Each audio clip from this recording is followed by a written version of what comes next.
मित्रहो नमस्कार. मी बघितला बहुचर्चित आणि बहुप्रतीक्षित असा ख्रिस्तोफर नोलनचा चित्रपट ओडिसी, ज्यात मुख्य भूमिकेत आहेत Matt Damon, Tom Holland, Robert Pattinson, Anne Hathaway, Zendaya इत्यादी.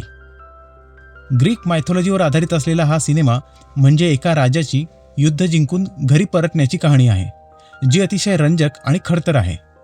खडतर म्हणजे साधीसुधी खडतर नाही, तर तब्बल 10 वर्ष मृत्यूला चुकवायचं आहे, ज्यात दैत्यांशी झुंजी आहेत, मायावी स्त्रिया, चेटकिणी आणि खतरनाक आत्म्यांपासून स्वतःचा बचाव करायचा आहे. शिवाय या सगळ्यातून वाचता वाचता समुद्राच्या मोठमोठ्या लाटांपासूनही स्वतःला वाचवायचं आहे. परंतु या ओडिसीची कथा संपूर्ण समजण्यासाठी आधी तुम्हाला 2004 साली आलेला ट्रॉय नावाचा चित्रपट बघावा लागेल, कारण एका अर्थाने ओडिसी हा ट्रॉयचा पुढचा भाग आहे. सुमारे 2700 वर्षांपूर्वी हॉमर नावाच्या ग्रीक लेखकाने इलियड आणि ओडिसी नावाची 2 महाकाव्ये लिहिली. त्यातल्या इलियड महाकाव्याच्या आधारे ट्रॉय नावाची मूव्ही बनली आणि दुसऱ्या ओडिसीच्या आधारे ख्रिस्तोफर नोलनने ही ओडिसी मूव्ही बनवली. ट्रॉय मूव्हीची कथा थोडक्यात अशी की स्पार्टाचा राजा मेनेलस याची राणी हेलेन ही जगातली सर्वात सुंदर दिसणारी राणी होती, जिला ट्रॉयचा राजकुमार पॅरिस त्याच्यासोबत ट्रॉयला घेऊन जातो. त्यामुळे मेनेलस त्याच्या भावाला म्हणजे ॲगमेम्नॉनला ट्रॉयवर हमला करायला उकसवतो आणि चिडलेला ॲगमेम्नॉन संपूर्ण ग्रीक सैन्याला एकत्र करून ट्रॉयवर हमला करून संपूर्ण शहर नष्ट करतो. ओडिसियस हा सुद्धा ट्रॉयला नष्ट करायला गेलेल्या अनेक राजांपैकी एक असतो, पण त्या शहराच्या भिंती ह्या अभेद्य असतात. त्यामुळे या ग्रीक सैन्याला सुमारे 10 वर्ष लागतात आत घुसायला. ते पण हा ओडिसियस एक युक्ती लढवतो म्हणून. तो एक भला मोठा घोड्याचा लाकडी पुतळा तयार करतो आणि आपले महत्त्वाचे सैनिक त्यात लपवतो. तो स्वतःही त्यात असतो. जेव्हा ट्रॉयचे सैनिक ह्या घोड्याला बघतात तेव्हा ते त्याला ट्रॉयच्या आत घेऊन जातात आणि नंतर मग अंधाराचा फायदा घेऊन आत लपलेले सैनिक शहराचा मुख्य दरवाजा आतून उघडतात आणि ग्रीक सैन्याला आत येण्याचा मार्ग मोकळा करतात. नंतर अर्थातच ट्रॉयचा विनाश होतो आणि ग्रीक राज्य जिंकतात. इथेच ट्रॉयची कथा संपते आणि ओडिसीची कथा सुरू होते. ओडिसियसला अजून 10 वर्ष लागतात त्याच्या घरी परतायला. दरम्यान त्याला कुठल्या खडतर प्रसंगांना तोंड द्यावं लागतं ते जाणून घेण्यासाठी चित्रपट बघावा लागेल. याच्या पॉझिटिव्ह गोष्टींबाबत बोलायचं झालं तर मुख्य पात्रांची ॲक्टिंग खूपच छान झाली आहे. मॅट डेमनची ॲक्टिंग ही सर्वोत्कृष्ट अशी झाली आहे. शिवाय डबिंगही उत्तम झाली आहे. ह्यातले सगळे प्रसंग नेत्रदीपक बनले आहेत. सिनेमॅटोग्राफी, कलर ग्रेडिंग, सेट्स, कपडे इत्यादींवर अतोनात पैसा खर्च केला आहे हे लगेच समजतं. ह्यातल्या काही सीन्समध्ये आपल्याला रामायणाची आठवण होते. जसे एका स्वयंवरामध्ये धनुष्याला दोरी म्हणजे प्रत्यंचा लावायची असते. शिवाय 7 कुऱ्हाडींमधून बाण मारायचा असतो, जसे श्रीरामाने 7 झाडांमधून बाण मारला होता तसा. शिवाय इथेही कुणीतरी कोणाची तरी पत्नी घेऊन जातो, मग तिचा पती खूप सारी सेना गोळा करतो, युद्ध करतो आणि पत्नीला परत आणतो. असो, निगेटिव्ह गोष्टींबाबत बोलायचं झालं तर चित्रपटाची लांबी आणि संथ गती ही थोड्या वेळानंतर जाणवायला लागते.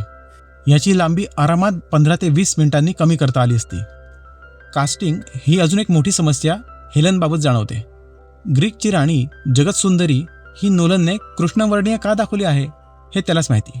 ग्रीक मायथॉलॉजीनुसार आणि कॉमन सेन्सनुसारही त्यांची राणी ही त्यांच्यामधलीच एक असायला हवी होती. दुसरं म्हणजे कशाचेही एक्सप्लेनेशन हा मूवी देत नाही. ट्रॉयचं युद्ध का झालं त्याचे थोडे बॅकग्राऊंड सांगू वगैरे काही नाही. तुम्हाला आधीच संपूर्ण इलियड, ट्रॉय वगैरेची कथा माहीत असायला हवी. त्यातले पात्र तुम्हाला आधीच माहीत असायला हवे, कारण त्या पात्रांचे संदर्भ काही ठिकाणी घेतले आहेत. जर तुम्हाला ते डॉट्स पटकन जोडता आले तर ठीक, नाहीतर सीन्स डोक्यावरून जातील. पुढची खटकलेली गोष्ट म्हणजे बॅकग्राऊंड म्युझिक. इंटरस्टेलरची म्युझिक लोकांना आजही लक्षात आहे, ते त्याच्या युनिकनेसमुळे. ह्यात म्युझिक काही ठिकाणी ठीक वाटतं तर काही ठिकाणी कर्णकर्कश होतं. त्या एका डोळ्याच्या दैत्याचा आवाज कांठाळा बसवणारा आणि असहनीय असा होता. यातले CGI VFX सुद्धा अप टू द मार्क वाटत नाही. त्यामुळे त्या एका डोळ्याच्या दैत्याचे सीन किंवा संमोहित करणाऱ्या स्त्रियांचे सीन किंवा अजून एका अकरा समुद्री जीवाचे सीन हे सगळे नीट न दाखवल्याने तितकासा प्रभाव पाडू शकत नाहीत. ह्यात एक चेटकिणीचा प्रसंग आहे ज्यात ती लोकांना प्राण्यांमध्ये ट्रान्सफॉर्म करते. तो प्रसंग इतका विद्रूप आणि डिस्टर्बिंग दाखवला आहे की काय सांगावं. ट्रॉयच्या युद्धाचे सीनसुद्धा खूप कमी वेळासाठी दाखवले आहेत, जो खरं तर या चित्रपटाचा मुख्य विषय होता. याबाबतीत ट्रॉय मूव्ही ह्या मूव्हीच्या तुलनेत बराच सरस ठरतो. मग ते युद्ध कौशल असो, कथेची गुंफण असो की लाकडी घोडा बनवण्याची रणनीती असो, ऑडिसीचा तो घोडा अतिशय चकचकीत आणि खोटा भासतो. उपलब्ध असलेल्या सामग्रीतून तो बनवलेला वाटत नाही.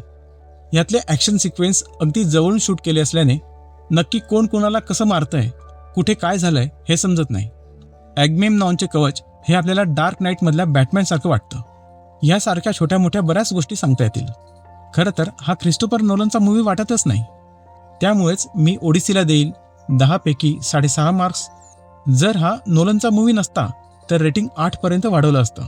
पण 2400 करोड रुपये बजेट आणि नोलनच्या नावाने या मूवीची पब्लिसिटी होत असल्याने माझ्यासारख्या प्रेक्षकांच्या अपेक्षा नक्कीच उंचावल्या होत्या, ज्यांचा नंतर बऱ्यापैकी भ्रमनिराश झाला.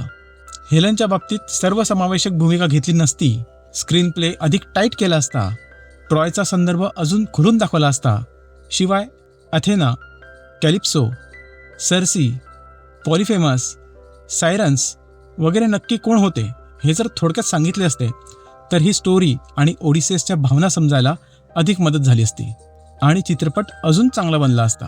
बाकी तुम्ही हा चित्रपट बघितला असल्यास तुम्हाला कसा वाटला ते कमेंट बॉक्समध्ये सांगा.